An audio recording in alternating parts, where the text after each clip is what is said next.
오늘은 사이토 이토 씨의 사람과 세상을 움직이는 운의 파동, 운이 좋다라는 책을 낭독하겠습니다.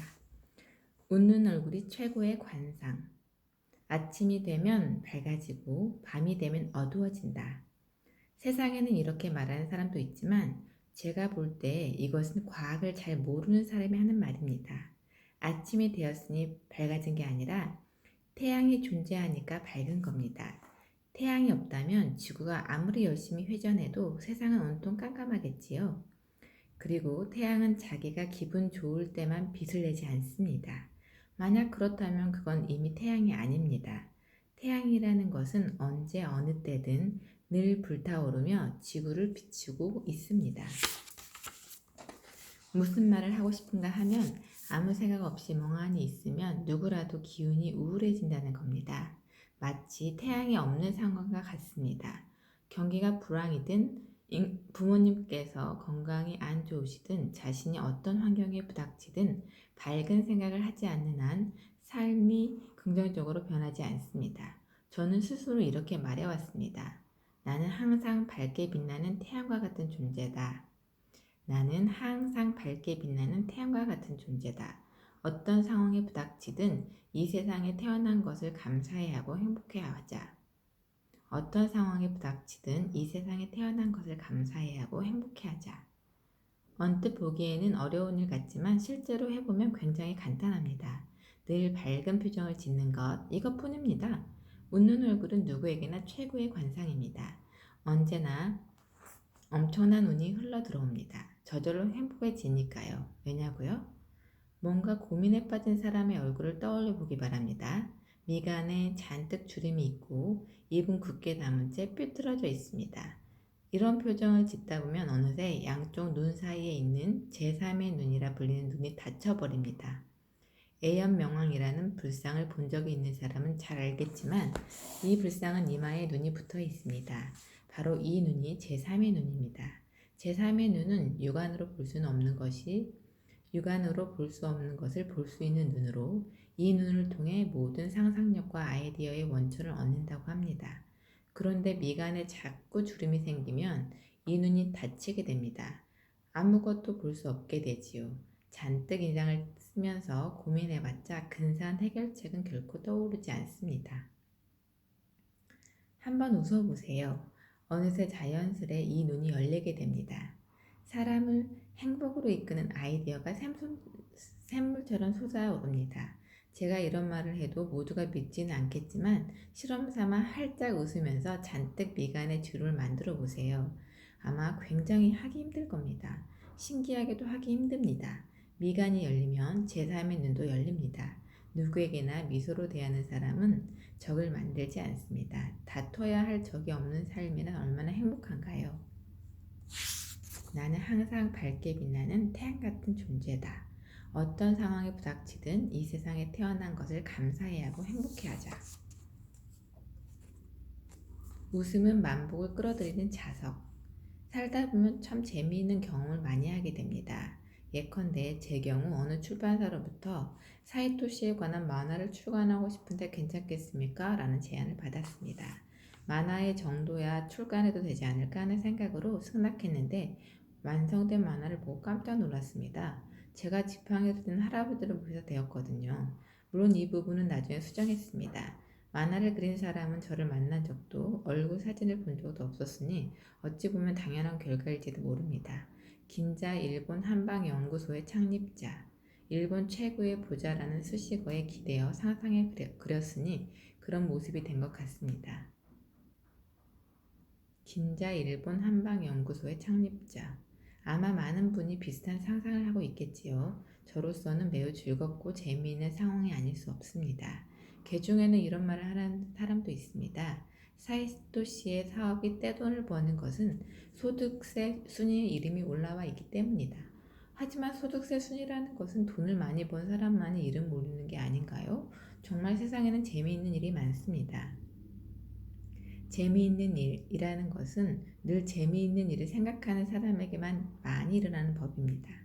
자신이 평소에 무엇을 생각하고 어떻게 행동하느냐에 따라 삶은 한편의 폭력 영화로 만들 수도 있고 비극으로 만들 수도 있고 굉장히 즐겁고 재미있는 희극으로 만들 수도 있습니다. 각자의 생각에 따라 어떤 영화든지 만들 수 있습니다. 저는 일을 할 때든 여행을 할 때든 무슨 일을 할 때든 늘 희극입니다. 일본에서 가장 많이 소득세를 내게 된 것도 하나의 희극입니다. 저는 희극을 연출하는 상인인 셈이죠. 상품명을 생각할 때도 슬림꽝, 깜짝 스타일처럼 웃기는 이름으로 해야만 성에 찹니다. 팔리느냐 팔리지 않느냐가 중요한 게 아닙니다. 그 이전에 웃을 수 있느냐 없느냐를 중요시합니다. 무엇 때문에 이 세상에 태어났을까라는 질문을 저 자신에게 하면서 이런 결론을 내렸습니다. 인생은 신나게 놀다 가는 것이다. 인생은 신나게 놀다 가는 것이다. 저는 즐겁게 놀기 위해 이 세상에 왔다고 생각합니다. 저에게 있어서는 일이 곧 놀이입니다. 저에게 있어서는 일이 곧 놀이입니다. 삶이 곧 놀이입니다. 기왕 노는 거라면 즐겁고 신나게 놀아야겠지요. 어떻게 하면 즐겁고 신날 수 있을까를 늘 생각합니다. 사업을 시작하고 매출이 올라가고 나라에 내는 세금도 늘어나기 시작했을 때 저는 일본에서 가장 세금을 많이 내는 게임을 한번 해보자고 생각했습니다. 이 게임을 하는 데 있어서 다음과 같은 룰을 정했습니다. 주식과 부동산에는 절대 손대지 말 것. 오로지 사업에 의한 소득만으로 승부하다는 다소 불리한 조건을 내세운 것이죠. 왜냐하면 그쪽이 더 스릴 있고 재미있으니까요. 쭈크시합도 발로만 공을 찰 수 있으니까 재미있는 겁니다. 서로 공을 뺏기도 하고 태클을 걸기도 하고 슛을 멋지게 맞기도 하니까 가슴 조이며 즐길 수 있습니다. 손으로 공을 만져도 되고 아무런 룰도 없다면 결국 재미있지 않겠지요.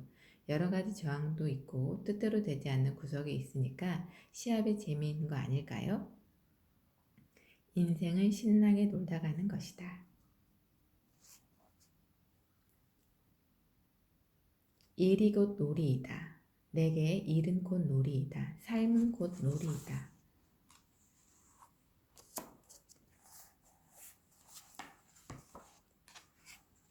재미없는 생각만 하니까 인생이 재미없는 것이다. 웃음에 인색하면 들어온 복도 나간다.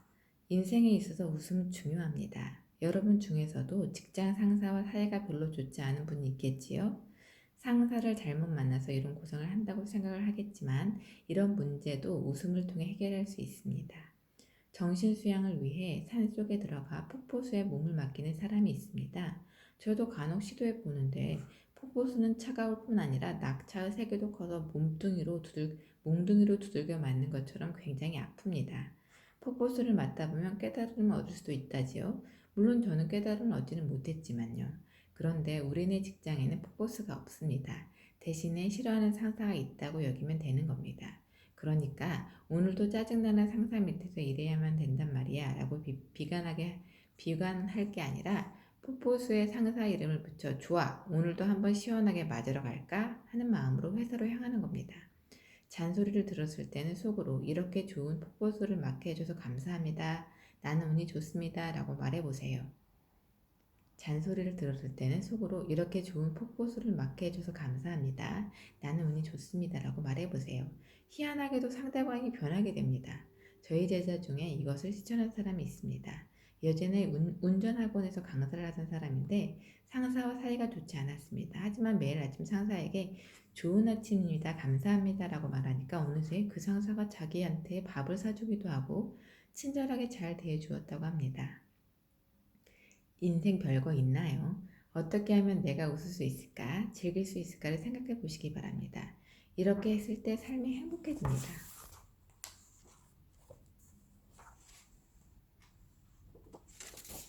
죽음과 고생을 연상시키는 숫자 4와 9를 애지중지했더니 4와 9가 감사합니다. 둘이서 당신의 인생을 좋아지게 해드릴게요 라고 소리를 쳤다고 합니다.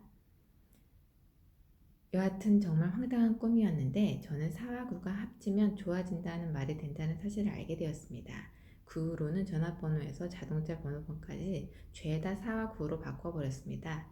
그 때문인지는 모르겠지만 그 후로 확실히 좋은 일이 연달아 일어납니다. 4와 9가 합치면 좋은 일이 일어난다고 여기면 이 숫자는 쓸데없이 피해 다닐 필요도 없어집니다. 4와 9가 말했대요. 감사합니다. 둘이서 당신의 인생을 좋아지게 해드릴게요 라고 말했다고 합니다.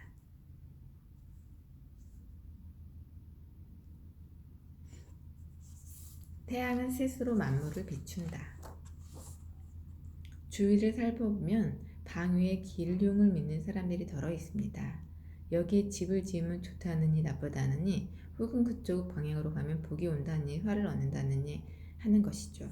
하지만 저는 이런 말들에 신경 쓰지 않습니다. 어느 쪽이 옳고 그르다는 차원의 얘기가 아니니까요.